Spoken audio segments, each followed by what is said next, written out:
Well, the centre is looking at incentivizing semiconductor companies who make in India as it aims to achieve self-reliance in chip manufacturing. The government has received applications from 5 companies for the semiconductor and display manufacturing scheme in the first round.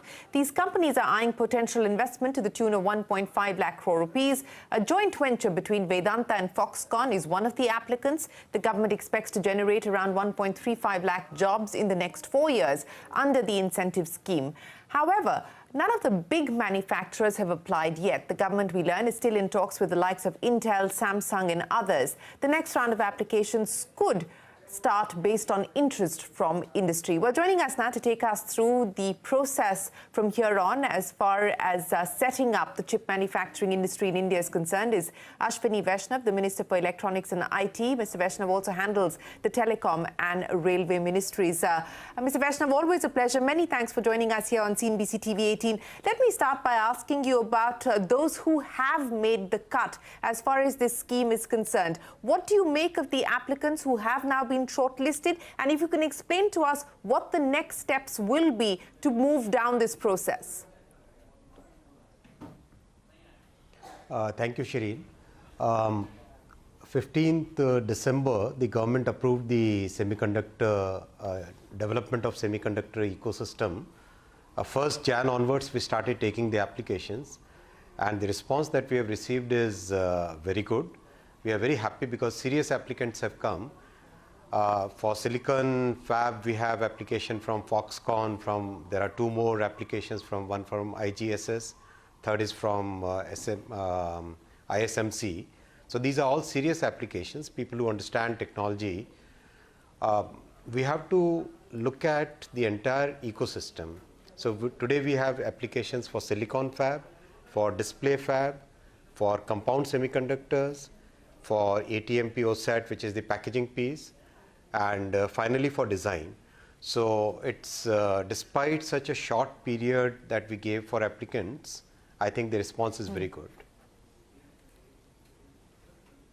So let me pick up on that. So you named some of the applicants that have now been shortlisted. You call them serious applicants. It includes the likes of Vedanta, Foxconn, IGSS, ISMC. But what about the big boys, so to speak, the likes of the Intels, the Samsungs, TSMC, Micron, Infineon, NVIDIA? Have conversations happened with any of these companies? Is the government now looking at perhaps another round before we see some of these players engage as part of this scheme as well? Is there any ongoing conversation, dialogue with some of these players and why they may not have chosen to apply in this round?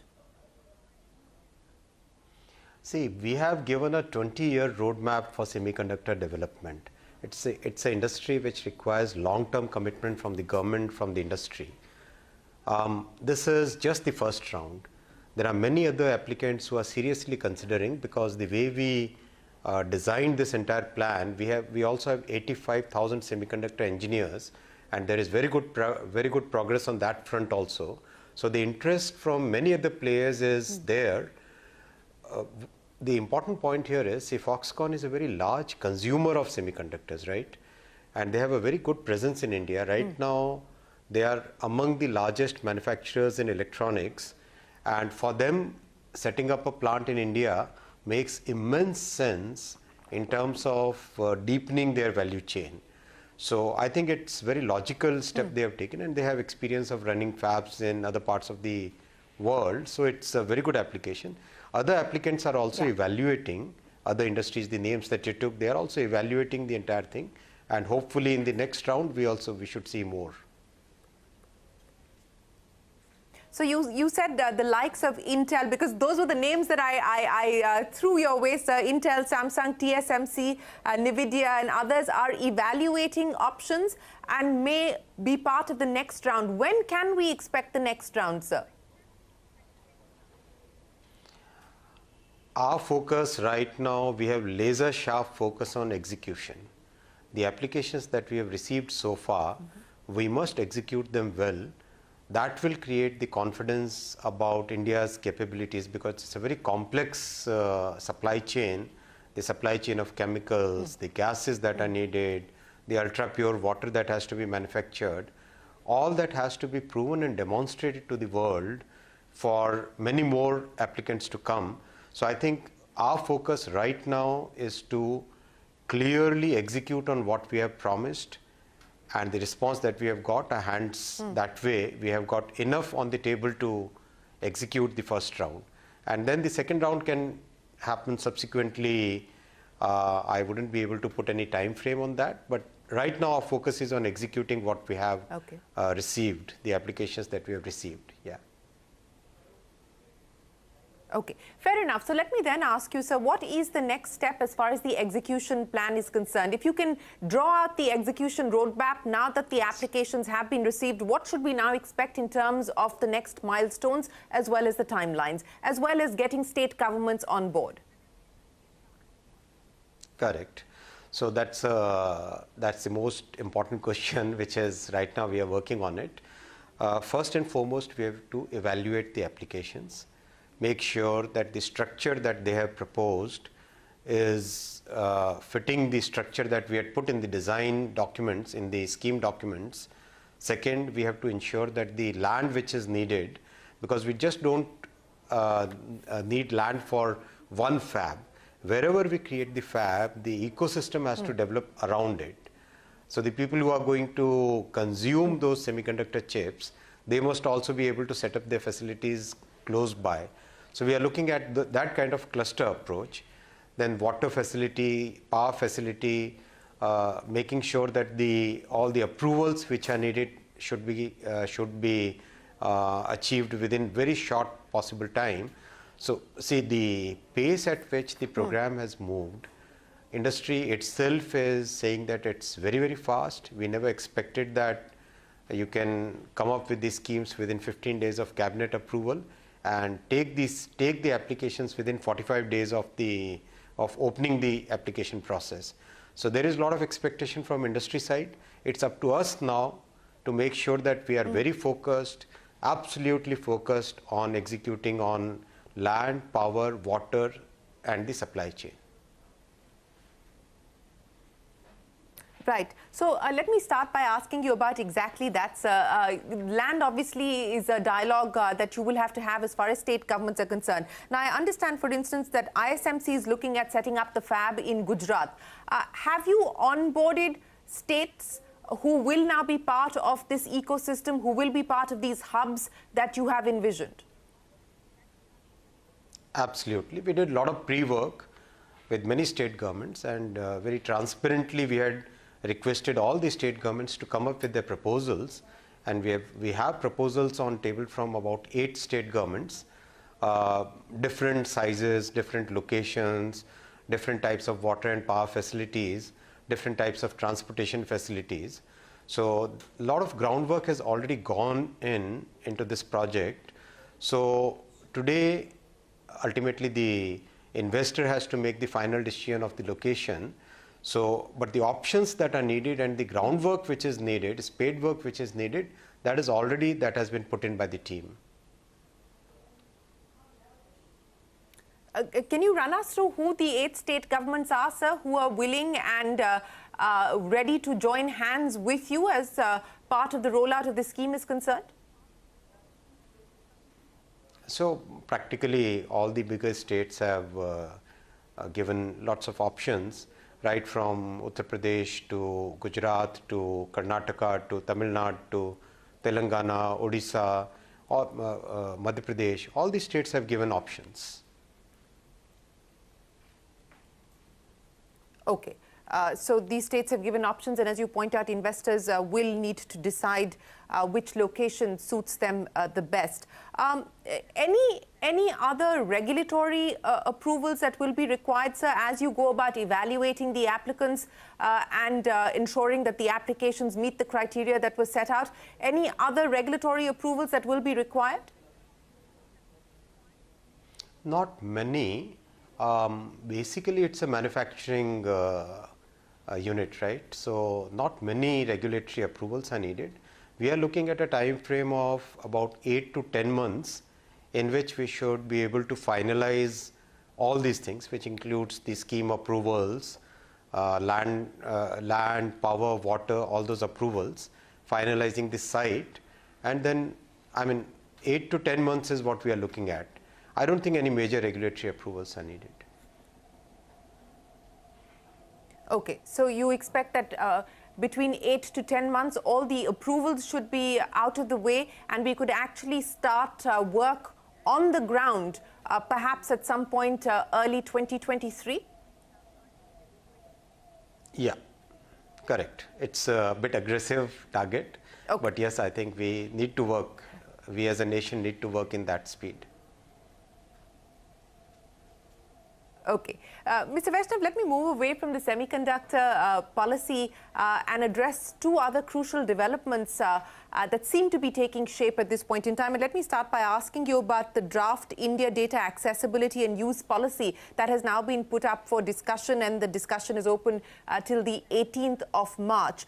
The idea there, to put it simply for our viewers, is to ensure that all central government and state government authorities share their data. So data is not present in silos, but there is one repository of all data. Can you take us through how soon you believe you will be able to move forward with this come the 18th of March, which is when the discussion deadline ends? And what is the plan in terms of setting up the India Data Office and moving forward on this?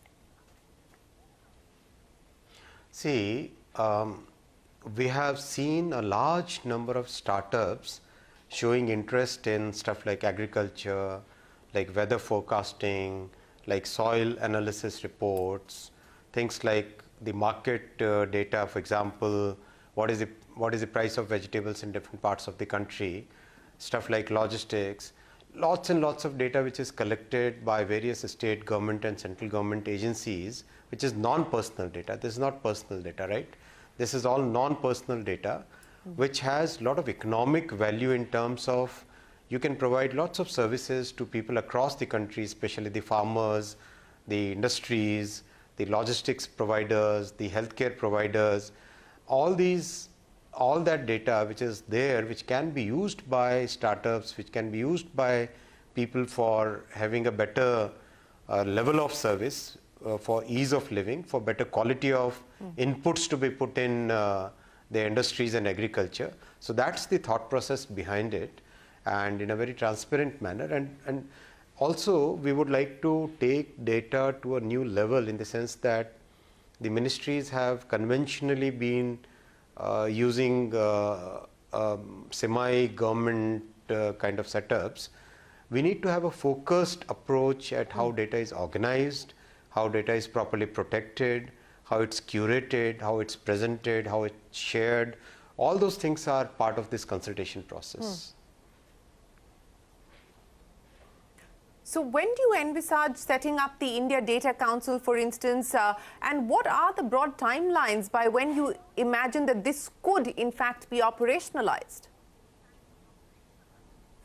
I think 6 to 8 months time frame, because we would definitely like to have very exhaustive consultations, extensive consultations, because the subject of data is subject is always very sensitive. We definitely would like to have everybody's opinion, and would like to put it in that framework of privacy that Supreme Court has laid, and the bill is also in progress. So within that framework we would like to do this exercise. So it will take some time, 6 to 7 months, 8 months kind of time frame. You know, you said that this is a sensitive issue, data is a sensitive matter. So let me then ask you about what news reports seem to be suggesting, that the government is considering dropping the proposed legislation and in fact bringing in a new legislation altogether. Now, you know, we started work on the data protection framework with the Sri Krishna Committee in 2017. It's been an ongoing process. Finally, the JPC submitted its recommendations to Parliament in November of 2021. There have been dissenting notes along with the JPC's recommendations as well. Is it fair to assume, because I'm only going by newspaper reports, the government is looking at dropping the proposed data protection legislation altogether? And is there a plan now to draw up a new legislation? I was also a bit surprised when I saw those news reports. See, the consultation process was very extensive. I was part of the committee before the cabinet reshuffle. Almost every possible stakeholder was consulted, and the report which the Joint Committee of Parliament has given is very comprehensive. It has practically covered almost every aspect of data, many aspects of social media, lots of aspects of the concerns which are there. And I think that is very exhaustive. Yes, the industry does have concerns about the way the execution will happen, in the sense that what are the institutional mechanism which is there and the compliance burden which will come up. There are concerns about it, but then ultimately we have to, as a society, we have to come up with that balance of convenience between where do we stand on freedom of expression, privacy, and where do we stand on compliance. That balance has to be brought in. I frankly don't think there is a need for a new legislation. We'll have to work. We are working on the recommendations of JCP right now. So you're saying that there is no need for a new legislation. You're looking at the recommendations that the JPC has put forward. You also acknowledge that there are concerns, industry has concerns as far as compliance is concerned, and others have concerns with the kind of exemptions the government can enjoy under Section 35. Do you acknowledge that perhaps even that needs a review and needs a relook? Listen, the benchmark is GDPR. And in case of GDPR, the exemptions given to governments are far bigger than the exemptions which have been put in this bill, right? So I guess almost 8 or 9 areas are there in which exemptions are given, whereas in our case we have taken only 4 areas in which exemptions are there for the government. So it's not that the exemptions which are proposed in this bill are out of the sync with the global practice. It is actually far more limited exemption.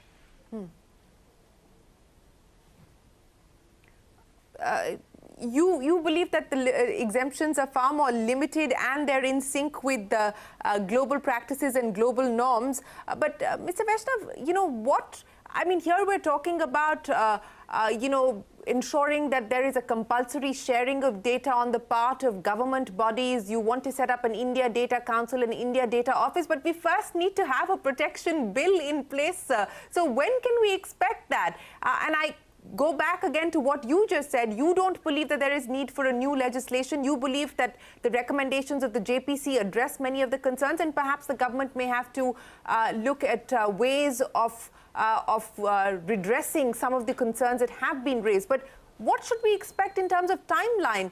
Is it going to be taken up in the next session of Parliament? I mean, what is the timeline that we're speaking of? We need to resolve let's about 6 or 7 such issues are there, which are a bit tricky, and the committee has made very good suggestions on those.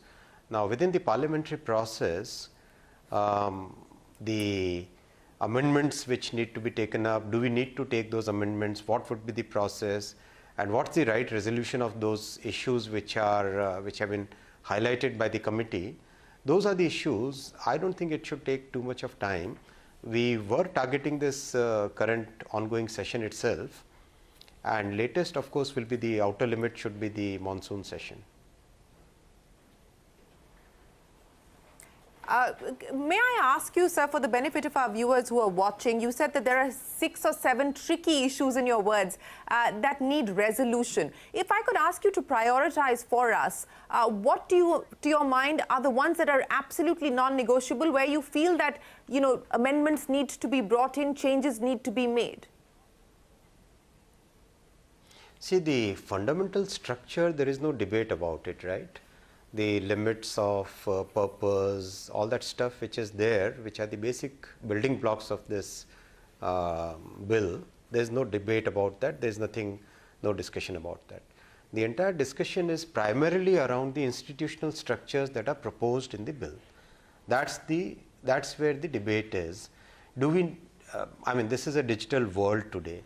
Can we create a totally digital infrastructure, digital institutional structure, where if anybody has a complaint tomorrow, instead of writing a paper complaint, can that entire thing be made digital? Can the resolution process be made very rapid? Can the compliances be almost like online kind of compliances? That's the thing on which a bit of work is needed, and I think, and that's very genuine concern from our perspective, from industry's perspective, from the stakeholders' perspective, because tomorrow somebody living in a remote area in one of the forested areas, somebody has a complaint. How would that person be able to reach out to a data protection authority, right? The disparity in terms of education levels, awareness levels, all those have to be considered when we make this institutional framework. So may I once again ask you simply, sir, is there any plan or any proposal at this point in time to bring in any new legislation and drop the current proposed legislation? Not to my knowledge. Okay, let me then ask you to put on your telecom minister's hat, sir, and let me address a few issues there as well. The last time we spoke, which was on the day of the budget, you had said that you were waiting for the TRAI's recommendations as far as the 5G auction pricing was concerned. Where do things currently stand, and when can we realistically expect the auction process to take off? So, that time also I had said that the expected timelines are mid to March end is when the TRAI recommendation should come. From what I understand, the TRAI recommendations are in the final phase of their drafting and giving the final shape.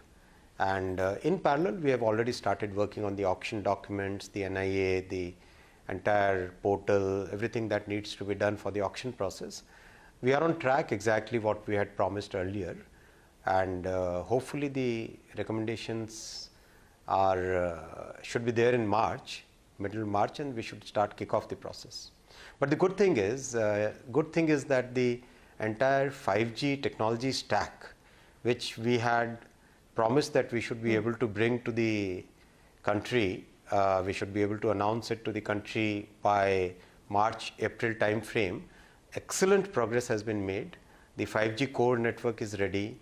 The 5G radio network is ready. That will be bolt on to the 4G stack, which has been now tested, very successfully tested. So that's a great progress. I am very satisfied with very satisfied that all of us have delivered to Prime Minister's vision of having our own 5G technology stack. Right. A final question, Mr. Vaishnav. We also understand that as part of the government's telecom restructuring package, where there is conversion of debt to equity, there could be the possibility of the government appointing advisors, etc., to go through that process. Can you run us through what the current thinking is on that front?